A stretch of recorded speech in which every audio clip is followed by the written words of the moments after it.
Thanks very much, everyone, and it is great to see you all. It is a real pleasure to welcome you all to Gillingham this morning, to a town which for the first time in at least 50 years is now run by a Labour council.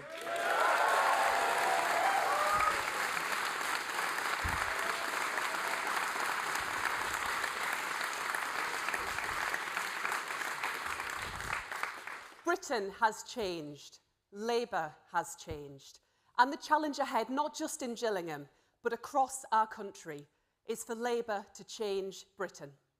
So where could be a better place for Keir to set out the fifth, the last, but by no means the least, of Labour's missions? The missions we will take from opposition into government, that will define our time in power and by which we expect to be judged. Because to believe as we do that government can be a force for good, a power not just for administration, but for transformation, is today distinctively Labour. Only Labour has a vision of how government can empower us, both as individuals and as society. Only Labour understands that the purpose of government is to extend freedoms, to extend opportunities for each of us and for all of us. Only Labour is clear that the missions of government are about the quality of life, not for some people, but for everyone. And that determination, that drive to use government for good, that is clear from the missions we have already announced. The highest sustained growth in the G7, making everyone, not just a few, better off. Making Britain a clean energy superpower, delivering a net zero future for our country and our planet, for our children and theirs. Building an NHS fit for the future, where everyone lives well for longer. Making Britain's streets safe, raising confidence in our police and justice systems to their highest level. These are Labour's priorities. A safe, prosperous, healthy, green future. Not for some of us, but for all of us. These priorities are very far from what the current government puts first. You don't have to listen to their speeches to know that. You just have to live here. Now, there is no greater mission, no more important mission, no mission more clearly Labour than the mission we are here to talk about today. To ensure that opportunity is for everyone, the background is no barrier to getting on, that every child has the best start in life. For me, as for Keir, this mission is not merely the core of our politics, it is deeply personal. Because I grew up in a town very much like Gillingham, a shipbuilding town where yards closed and employment vanished. A time when jobs were scarce, money was short and poverty all too common. But for me in Washington, up in the northeast, in the midst of all of that, I was lucky. I was lucky because I had a family rich in love, and a school which saw the value and worth in each and every one of us, that set high standards and that saw no reason why we should not meet them. I had an education which prepared me not just to face the future, but to shape it. I got the chances to succeed. Too many of the young people around me did not. And I'm here today in front of all of you introducing Keir because of that luck. But it goes to the heart of my politics, to everything I hold true, that life should not come down to luck, that education must be about opportunity, and that opportunity must be for each of us and for all of us. Not for some, not for a few, not a society where a few lucky souls are plucked from poverty, where deep inequality is justified by who is up and who is down, but opportunity for all of us. And I know this must not be an idle dream. The dream of a free and equal society is a dream we can and must achieve, a dream which the next Labour government will work tirelessly to deliver. And it begins with a better start for every child, with childcare and early education to support every family and every child, to enable them to achieve and thrive. High and rising standards in all our schools, because there is no greater engine of opportunity. There are no greater champions for our young people than the staff who work in them. And there is no clearer way of making sure our young people are both ready for work and ready for life. And about the skills and university system, because in too much of our country, for too many of our communities, for too much of our economy, too many of our people aren't getting the chances they need to succeed and upskill, not just to get by, but to get on. Above all, it is all about hope. The hope at root that Britain's best days lie ahead of us, that our future will be brighter than our past. That is the hope at the heart of Labour's ambition for Britain. And that is why there is no greater privilege than to introduce the leader of the Labour Party, the man I know is ready to be our next Prime Minister, to set out the brighter future we are determined to create for each of us and for all of us, the mission on opportunity which the next Labour government will deliver. Keir Starmer.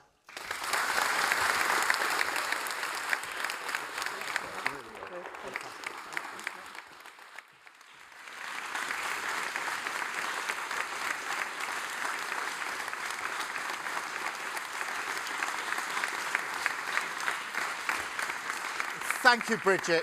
Thank you for those words. Thank you for everything that you've done on this mission, which is so important to you personally. Thank you. And thank you to Mid-Kent College for hosting us, for being here. And yeah.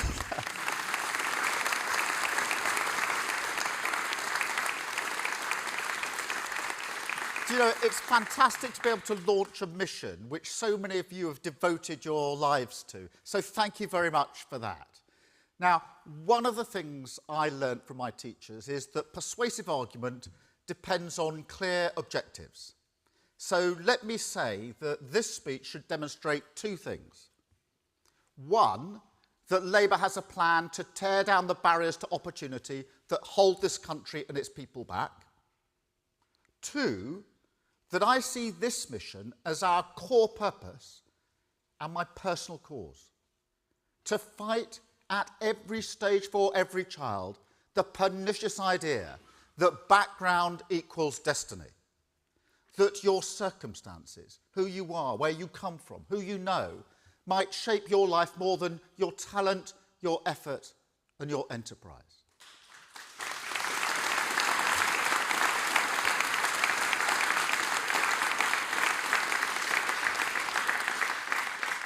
No, breaking that link, that's what Labour is for. I've always felt that, and it runs very deep for me. I grew up in a small town in southern England.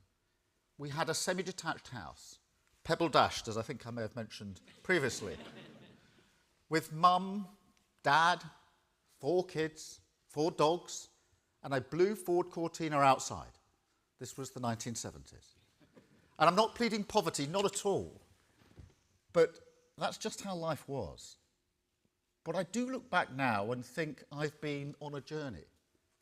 To go from an ordinary working class background to leading the Crown Prosecution Service and now the Labour Party, I feel both privileged and proud. But over the last year or so, I've been thinking more and more about it. Because there's more than a touch of the 1970s about our economic situation right now. Like then, we face a cost of living crisis that gnaws away at our ability to move forward. So I think about what it felt like to get on during that period. About the fact I did see plenty of people from my background go on to achieve their aspirations. And I don't think I'm being too sentimental to say I grew up surrounded by hope. We took it for granted. A sense that enterprise, hard work and imagination would be rewarded in Britain. That even in tough times this would see us through.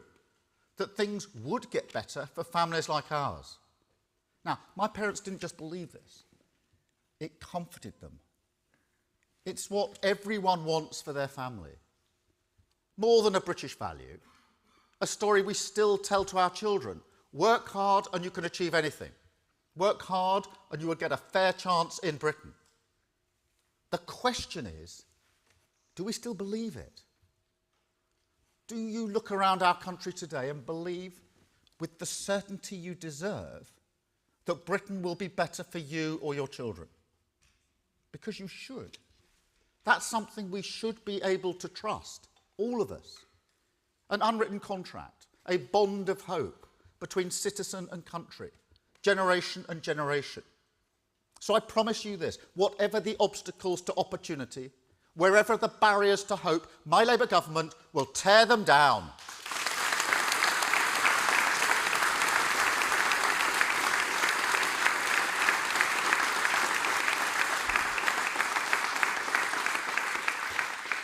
And as with all our missions, we'll do so spurred on by clear and measurable goals. That we will change Britain, break the link between where you start in life and where you end up. And we can measure that. The earnings of our children should not be determined by those of their parents.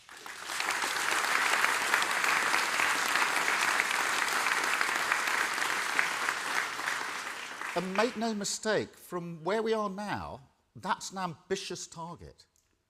But it's also urgent.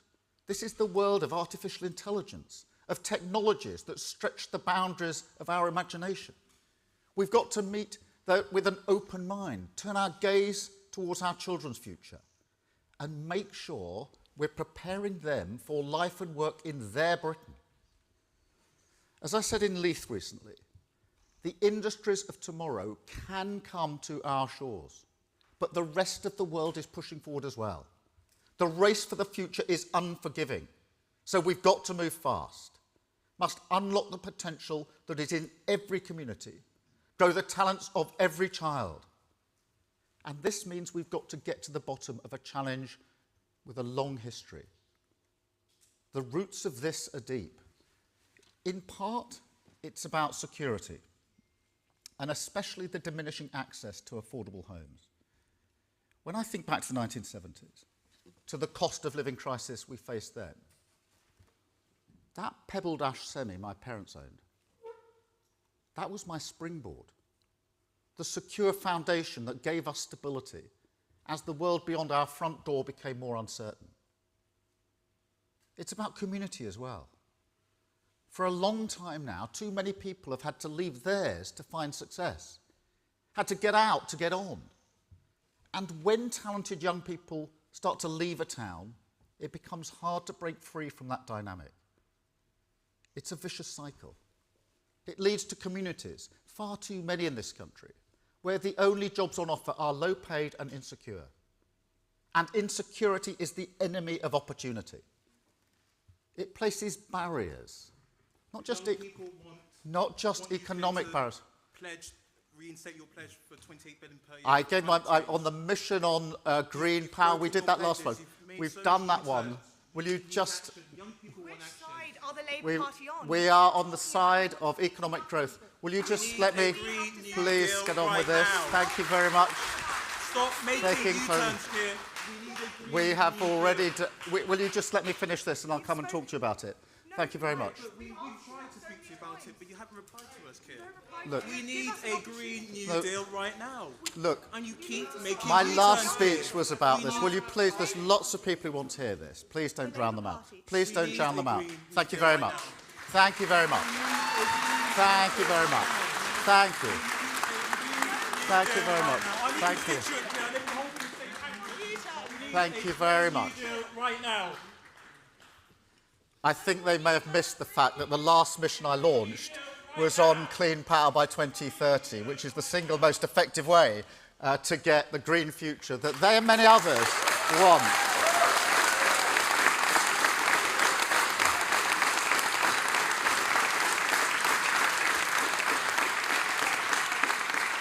Let me continue about insecurity, because it places barriers.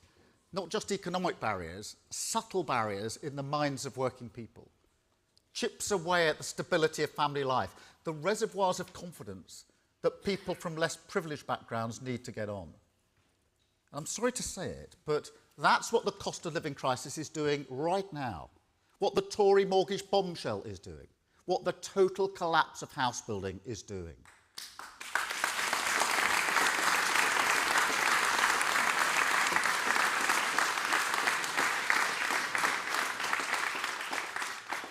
But look, there's something more pernicious here. A pervasive idea, a barrier in our collective mind that narrows our ambitions for working class children and says, sometimes with subtlety, sometimes to your face, this isn't for you. Some people call it the class ceiling, and that's a good name for it. Yes, economic insecurity, structural and racial injustice are part of it, of course they are. But it's also about a fundamental lack of respect, a snobbery that too often extends into adulthood, raising its ugly head when it comes to inequalities at work, in pay, promotions, opportunities. Take my dad. He was a toolmaker, and a good one. Highly skilled, proud of his work. But back in the 1980s, the Tories made it quite clear that people like him were not valued, that actually they didn't see the point of our country making things, that his skills were not part of their future. This hurt him. Whenever anyone asked that old question, what do you do for a living? I could see him visibly pull away. He felt looked down on, disrespected. It chipped away at his esteem. Now, I'm not going to pretend the Thatcher government invented this kind of snobbery. In truth, it's always been there. But what happened back then is that our economy fundamentally changed. And the complacency that we didn't need to educate all our children because they could just leave school at 16 and get a good job in their community, that was exposed, almost overnight. And this cultural bruise, it's still with us. And we have to confront it. The last Labour government had the best record on education in the history of our country, without question. We expanded higher education, fundamentally raised school standards, gave millions of working class children, children of all backgrounds, the tools to thrive in a new knowledge economy.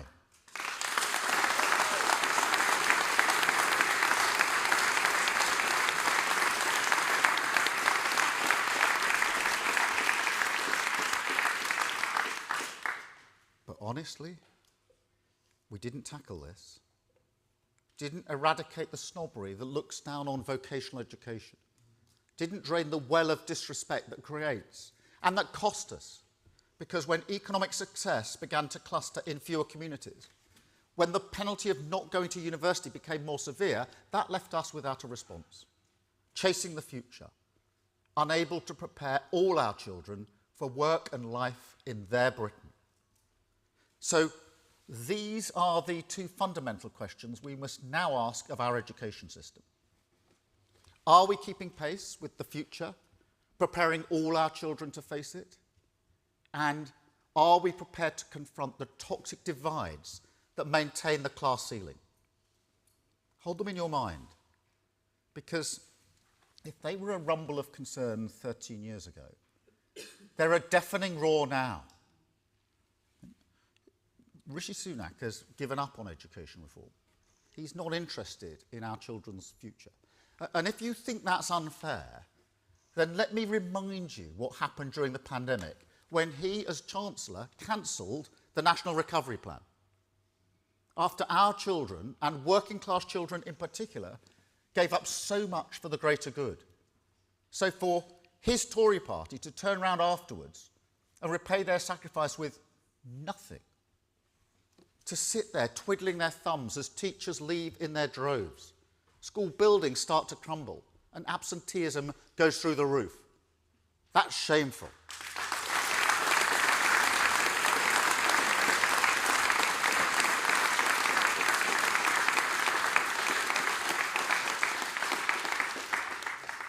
And this is what the Tories don't get.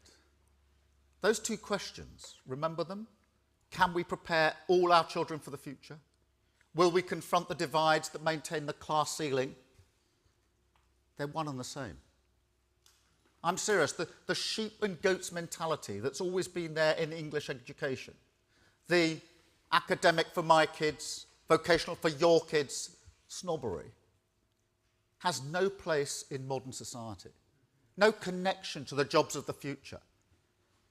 No, for our children to succeed, they need to be grounded in both, need knowledge and skills, practical problem solving and academic rigour, curiosity and a love of learning, that's always been critical. But now, as the future rushes towards us, we also need a greater emphasis on creativity, on resilience, on emotional intelligence, and the ability to adapt. All of the attributes, to put it starkly, that make us human, that distinguish us from learning machines, make our communities, our lives so rich and rewarding. Honestly, we've got to get this into our heads. It isn't the case that the status quo only fails children outside the academic route. Without modernising education, we're also failing the children who do go down that route, preparing them all for a world that's receding into the past.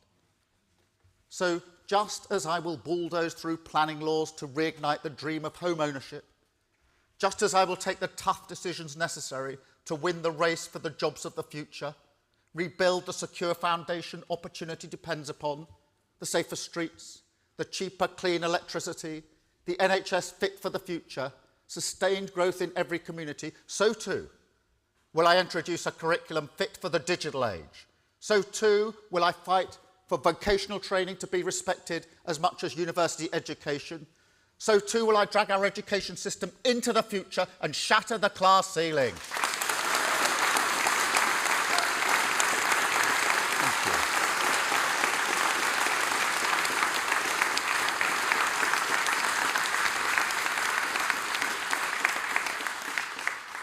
So let me set out 5 areas where a reformed education system can be the game changer. 5 barriers that, taken together, we must tear down to prepare our children for the future. Barrier 1, the insecurity that right now is destabilising family life.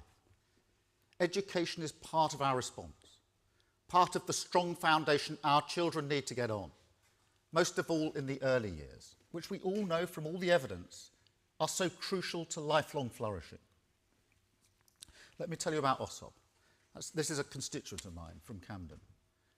Osob started attending Children's Centre when her son was 18 months old.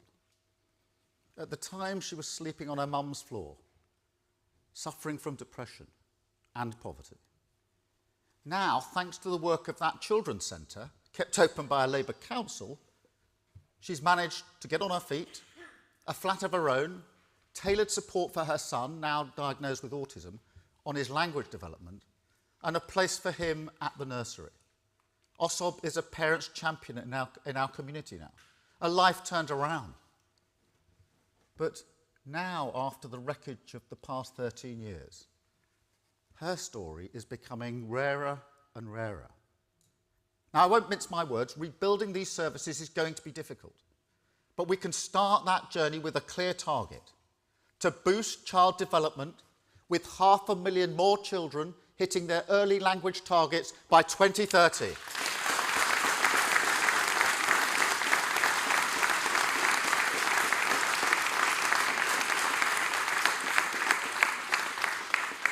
And we will set out the first steps: thousands more health visitors in the community, expanding mental health access for new parents, and working with local authorities to boost capacity in our childcare system, raise standards in early education, stop the growing number of nurseries that right now are being forced to shut their doors for good.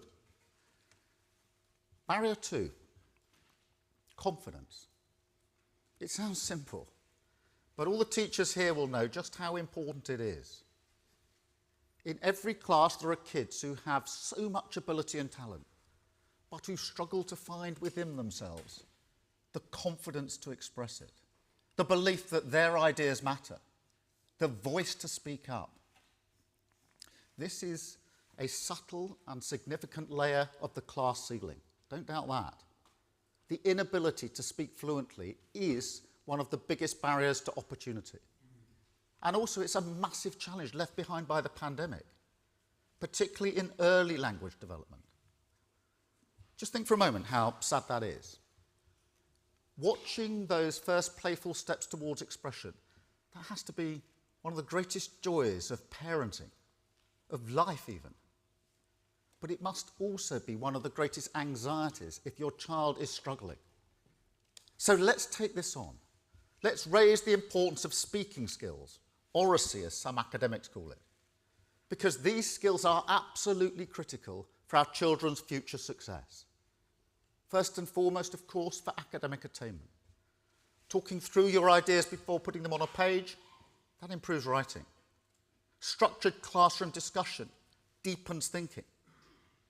But it's not just a skill for learning, it's also a skill for life.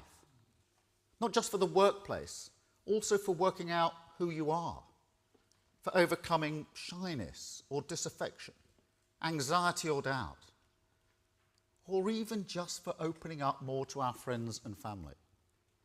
We don't do enough of that as a society. I'm as guilty as anyone. But wouldn't that be something precious for our children to aim for? I think so. Confident speaking gives you a steely core, an inner belief to make your case in any environment, whether that's persuading your mum to buy some new trainers, a sceptical public to hear your argument, or even your daughter to let go of the iPhone. It's not foolproof, but we do need to nurture it early, in the early years in primary school. So today I can announce we will give every primary school new funding, paid for by removing tax breaks on private schools, that will let them invest in world-class early language intervention, help our children find their voice.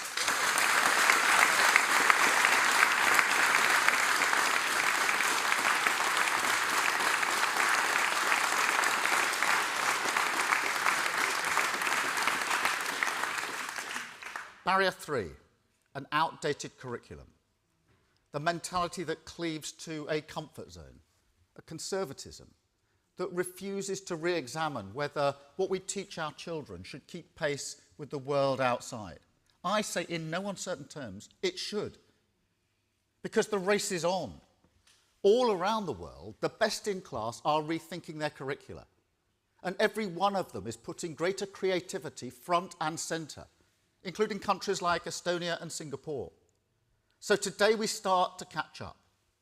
We will update the Progress 8 performance measure, and we will use it to get children studying a creative arts subject or sport until they are 16.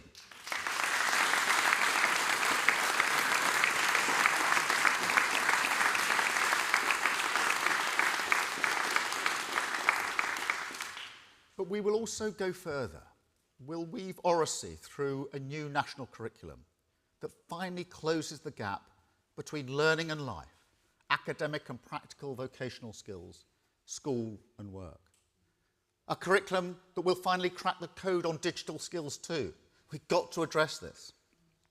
The old way, learning out-of-date IT on 20-year-old computers, doesn't work. But neither does the new fashion that every kid should be a coder, when artificial intelligence will blow that future away. The basic truth is this: to prepare our children for their future, we've got to use every opportunity in every classroom to nurture digital skills. Ticking a one subject, one lesson a week box simply won't work anymore. So the next Labour government will review the national curriculum. And today we will set out the principles of our review. How we must deliver high standards for every child. How we must crack the code on digital skills, starting that journey early in primary school. And how we need every young person, whatever their background, to see themselves in the curriculum, with role models and stories that can inspire them to do great things. And look, I know people have been arguing about this for a long time. And I salute those teachers who, over the past few years, have taken their subject and developed a rich curriculum of flowing knowledge, of deep conceptual understanding. And let me be clear, Labour will build on that. But this debate about the relative importance of knowledge and skills, people outside the education world are baffled by it. And they're right. Everyone with their feet on the ground in the real world knows you need both. And these old arguments, old practices, old divides, they're holding our children back. Most of all, on Barrier 4, this country's attitude towards vocational education. Make no mistake, this is one with the deepest roots. And we can't rip it out by ourselves.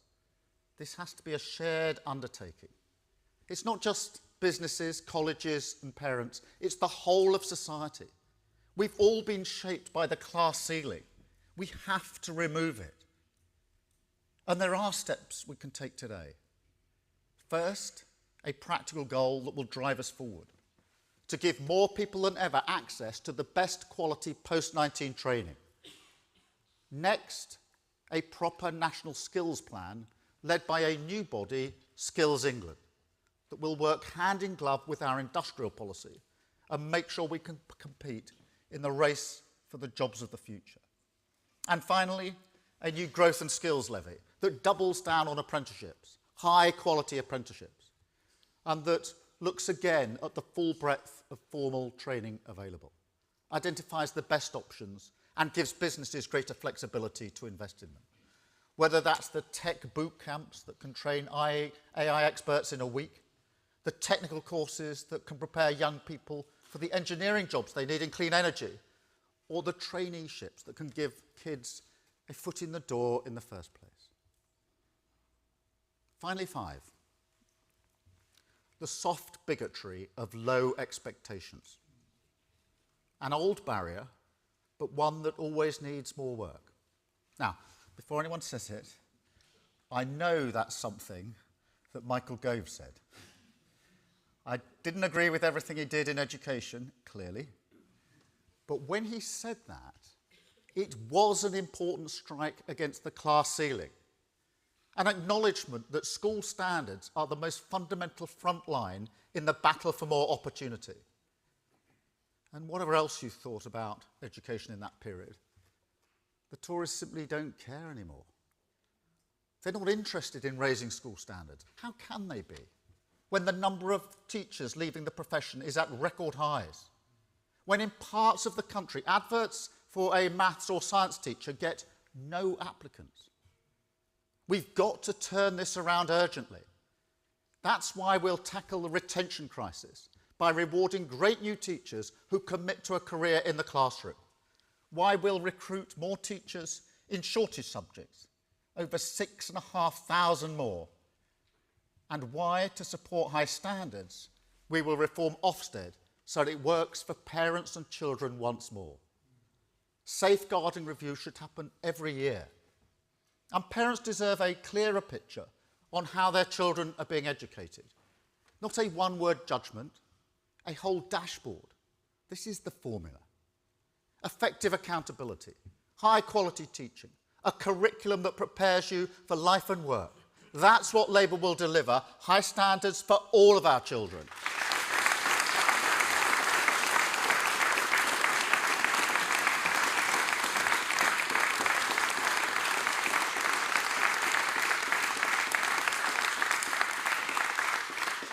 So, 5 barriers we can tear down.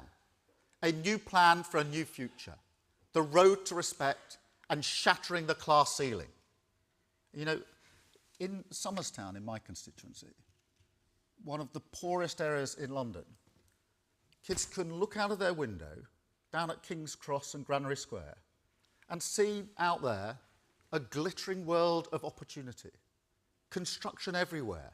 Global technology firms, a whole new city being built just a mile away, but one that can feel so distant to them, almost another world. I want them to imagine themselves there, and for that to feel natural, whatever their race, whatever their background, to think they belong, that success belongs to them, that in this country your circumstances don't hold you back. You don't have to change who you are just to get on.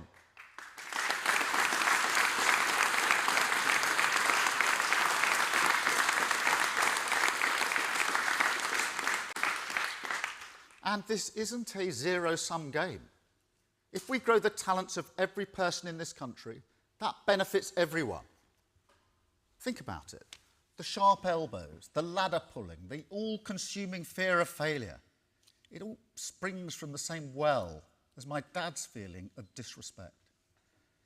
a rational response perhaps to the rungs of opportunity moving further and further apart, but an inequality that exhausts people and this country and unravels the obligations we hold to each other.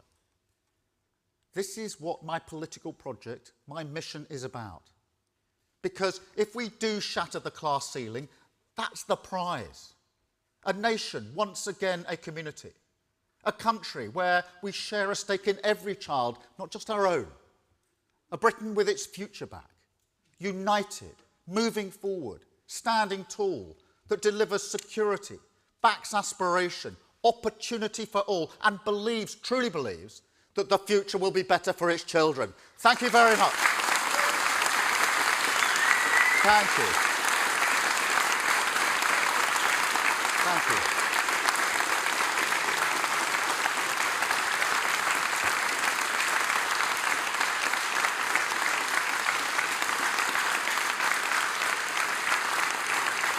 Thank you.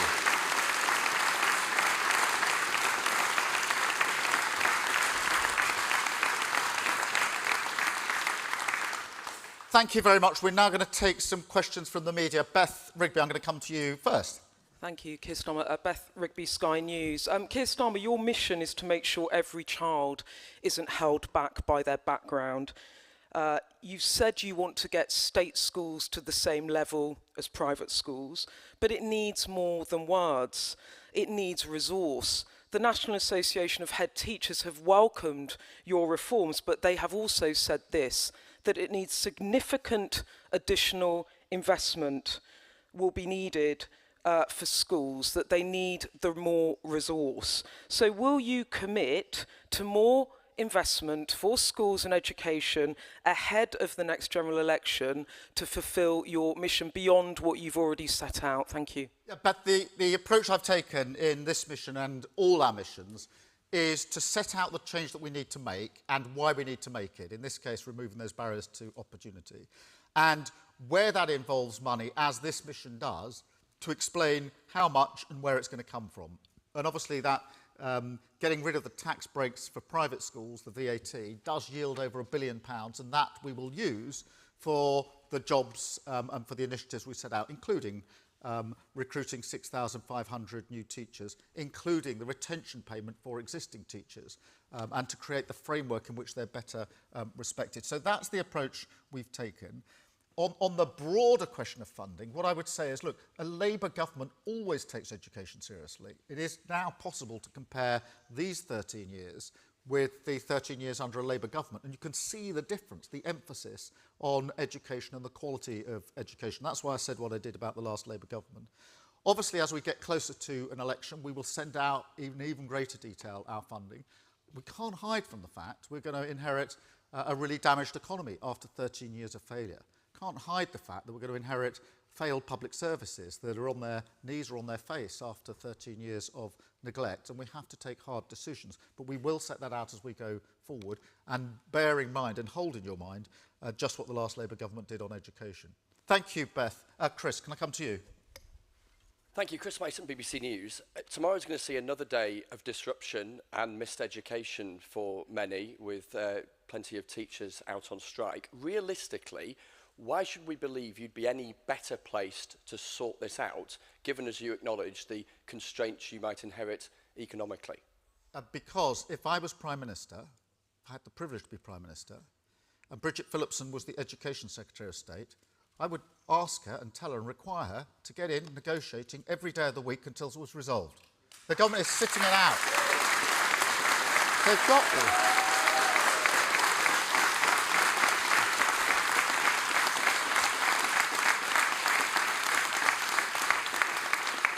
Children not being able to school is damaging.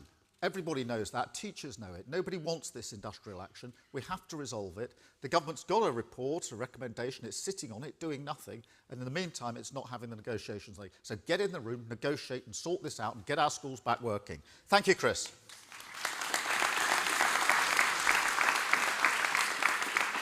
Robert Peston. Robert Peston, ITV. You mentioned in your speech school buildings that are crumbling, IT equipment that's obsolete, not fit for purpose. All the stats show public servants in schools, in hospitals, in the civil service have fallen massively behind the private sector since 2010. Now, one of your constant refrains is, there's no money, to coin a phrase. But I think what people would like to know is, if you win the next election, when would you hope that there will be money to invest seriously in public services? And secondly, one of your announcements today that doesn't require money is changing the national curriculum. A general election is 18 months away, possibly. Why not announce those changes before the election rather than delay them by saying you'll look at them if you win the election? Yeah, thank you, Robert. Look, we are going to inherit a very badly damaged economy. There's no doubt about that, and we have to make difficult decisions. In answer to your question, what are we going to do about it? We have to grow the economy, and that means growing the economy in every part of the country, not just in London and the South East, and raising living standards. And that was my mission number one about the fastest sustainable growth in the G7, because in a sense that underpins everything. And the other missions are all ladder up to that central mission, because if we had grown the economy in the last 13 years, as well as we did under the last Labour government, we would have tens of billions of pounds to spend on our public services, on education, without making any alterations to tax. So that has to be the central driving force. I have to say that not everything that we need to do is all about money. Some of the reforms are not about money, whether it's in education or in health, which I was speaking about the other week. And there are things that we can do now that we're setting out here. On the curriculum, look, what we want, we're determined to do this review and to change our curriculum. We need to do that in a thoughtful way, in a way that brings the country with it. This isn't the sort of thing that you should do for 2 or 3 years and then change back 2 or 3 years later. It's got to be part of a national debate, a consensus about where we go next. I think the case for change is compelling.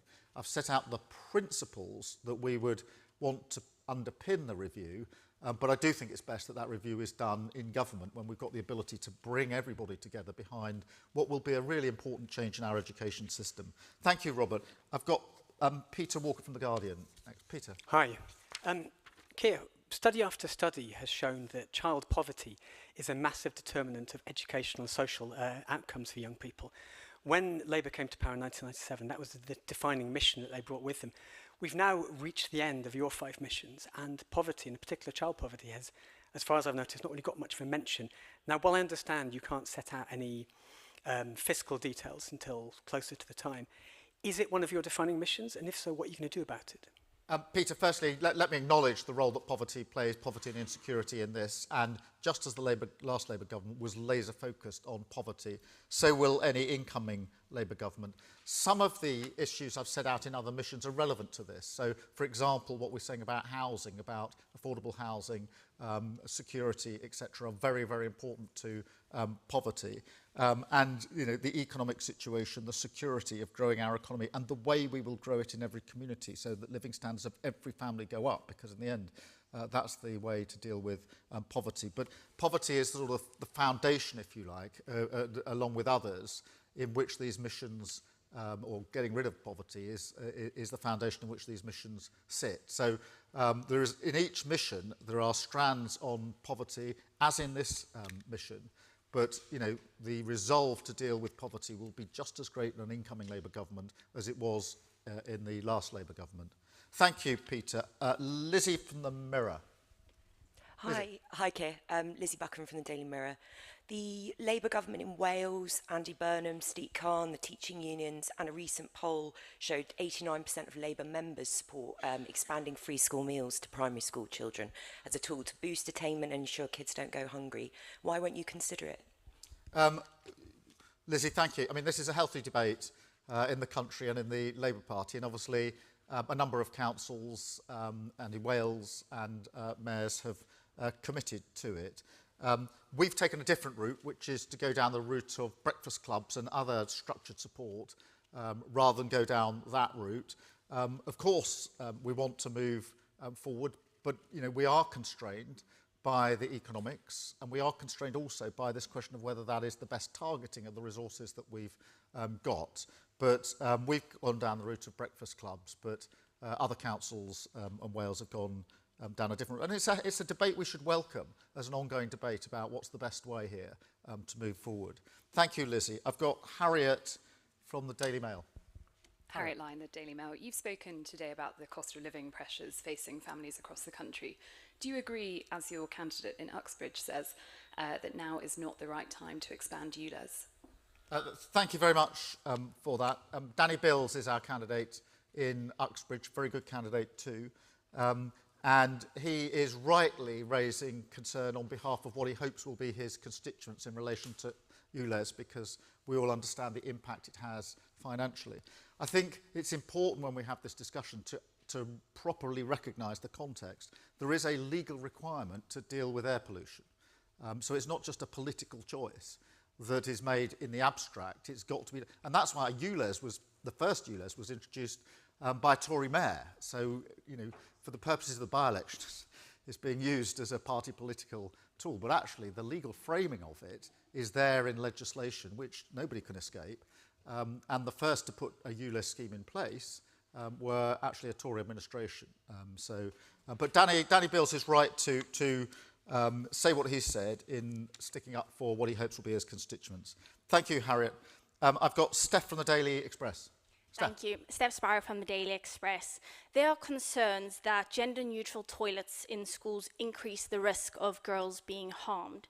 Do you believe schools must have single-sex toilets? And then, if I may, would secondary schools need to inform parents when a child questions their gender identity under a Labour government? Thank you. I think this should be subject to guidance, and we've been calling for guidance for a very, very long time. We called for the government to put guidance in place a year ago, more than a year ago, and they still haven't done so. So I urge them to get on with that guidance. We can then all look at it and debate it against what the guidance is.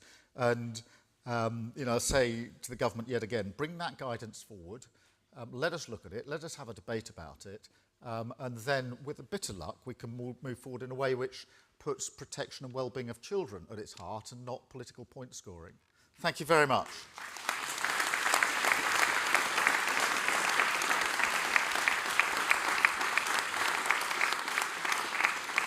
I've got Anna from Grazia. Anna. Hi, yeah, Anna Silverman from Grazia magazine. You talk about growing the economy, but parents, usually women, are dropping out of the workforce to pay for extortionate childcare. How would you make childcare more affordable? We've set out a number of measures in relation to childcare. I do acknowledge straight away that that is a barrier, particularly for all parents and carers, but particularly for women, and is important for the child as well. So we have set out the sort of down payment in relation to what we would do on childcare. Of course, we'd like to go further because it is very, very important, but Bridget's already set that out. It sort of underpins this mission rather than being a central part of what I set out this morning, but it is crucial to it. Thank you very much. Jack from The Sun. Do we need a mic? Oracy. Thanks very much, Keir. Jack Elson from The Sun. Recently, your shadow work and pension secretary called the two-child benefit cap heinous and suggested that Labour would scrap it. Can you confirm if that is Labour's policy? And secondly, earlier, you railed against the arrogance of groups like Just Stop Oil. But in Labour-run Wales, they say they are cooperating with such groups, and Extinction Rebellion are even boasting about writing Mark Drakeford's green policies. Do you think that's appropriate? Look, in relation to the benefit cap, obviously that isn't our policy, and if it changes, I'll let you know. On Just Stop Oil, I mean, I just think they need to just stop. They're in, you know, particularly this last week, they've been interrupting iconic sporting events, causing massive disruption. There's a huge arrogance involved that they're the only people that understand the argument. Their tactics, the only tactics are going to win.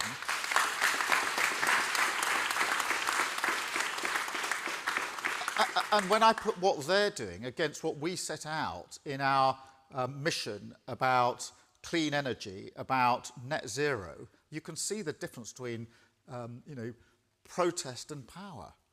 The gluing yourself, interrupting, interfering with other people's lives in this arrogant way, compared with the actual change we can bring about, which is with a Labour government absolutely committed to clean power by 2030. Thank you very much. I've got Dominic from the Telegraph. Thanks, Keir. Dominic Penner here on the Telegraph. In January, Labour pledged to put the money from scrapping charitable status for private schools. You pledged that you'd spend that on 6,500 new staff. Today, you're spending it on various other bits in schools. Earlier this week, you said you would spend it on sort of golden hellos to teachers, 2,500 per teacher. Are you just spending the same money 3 times? And further to your U-turn on green energy, the latest in a line of Labour U-turns, how can voters trust you any more than the protesters earlier? Well, look, firstly, on the money, by abolishing the tax break for private schools, that yields over £1 billion. That's more than enough and adequately covers the commitments that we've made. One of the things that we do on these mission launches is to publish a supporting paper, which you've either got or will soon have, which sets out exactly what each of these commitments costs and how that money comes from the £1 billion. Secondly, on the question of green power, there's no U-turn at all. We haven't backed down. We've doubled down. Because I gave a mission saying there are 5 big things that an incoming Labour government is going to do. Purpose-driven. The whole point of these missions is these are the 5 things that matter most. This is the change that you can expect to see after 5 or 10 years of a Labour government. And when it comes to difficult decisions, we will prioritise the missions over other things. That's going to be tough. So when I set out as my 4th mission, clean power by 2030, that is not... That's doubling down on it, particularly on the £28 billion, which is a huge amount to invest for the future. So the framing, I just don't accept. I think most people look at that mission and say, if we could achieve that ambition, that is the route to lower bills, to energy security, because people like Putin won't be able to put his boot on our throat, to the next generation of skills and jobs that are so vital, and, of course, what we need to do in order to meet our net zero obligations. So I think that's a very ambitious mission. And not many people who heard that speech or looked at that mission have said to me, you're not going far enough. Most of them said, whoa, that is going to be a real hard thing to achieve here. But if you can achieve it, the prize is fantastic. So I don't accept that framing, I'm afraid, Dominic, with all due respect. Poppy from The Eye. Thank you, Keir. Poppy Wood from The Eye. You said earlier this year that Labour would move on from its 2019 manifesto pledge to scrap university tuition fees and come up with a new plan to fix the current broken system, but you still haven't done so. Research shows that poorer students tend to leave university with far higher debt than their more advantaged peers. Can you really say that Labour will smash the glass ceiling while saddling poorer university students with tens of thousands of pounds of debt? Look, we've got to change the tuition fees system because it is unfair and it needs to be changed, and we are going to put forward a plan, a fully costed plan, to show how we're going to do that. So we will set that out in due course and obviously take any questions at the time in relation to it. And it is very important for reasons that everybody understands in terms of the debt that young people at the moment carry with them. But I would also say this, and it was in the heart of the speech, when it comes to the class ceiling, whilst I do want more and more people to go to university, and obviously for me to be the first in my family to go to university was a really big thing for me and my family, equally I want people to take the vocational route, the technical skills, the apprenticeships, etc., and for that to be equally valued. And therefore, this issue of tuition fees is part of the argument, but it cannot be construed in any way, I don't think, as the whole of the argument, because that wouldn't leave out of account all those people who don't go to university. So we will set out our plans and in due course. And, you know, we are constrained. You know, when I say, and I've said this a number of times now, that the country, the economy that we inherit, if we are privileged enough to come into power, the economy will be damaged, really badly damaged, really badly damaged. This is not 1997 where the economy was growing. This is a really badly damaged economy after 13 years of very little growth, exacerbated by that kamikaze budget, with public services not on their knees but on their face. That means that we will have to take difficult decisions and that we may not be able to do all the things that an incoming Labour government would want to do as quickly as we would like to do, because that is what we inherit. But what I'm setting out is the base on which we will take our country forward, and the change that people can expect to see after 5 years. And the idea of mission is this sense of driving purpose, so we don't get knocked off course, so that we can measure against it, and so that we can take priorities and decisions about priorities in a consistent and coherent way. And frankly, if we'd had anything like the strategy and certainty that I'm setting out now in the last 13 years, we wouldn't be in the utter mess that we're in. We're going round and round in circles, chopping and changing, complete failure. 5 prime ministers, 4 chancellors in the last year. This may be politically amusing. For the future security of the country, it's a disaster. And the sooner we can get rid of it, the better. Thank you very much. Thank you all very much. Thank you. Thank you. How are you?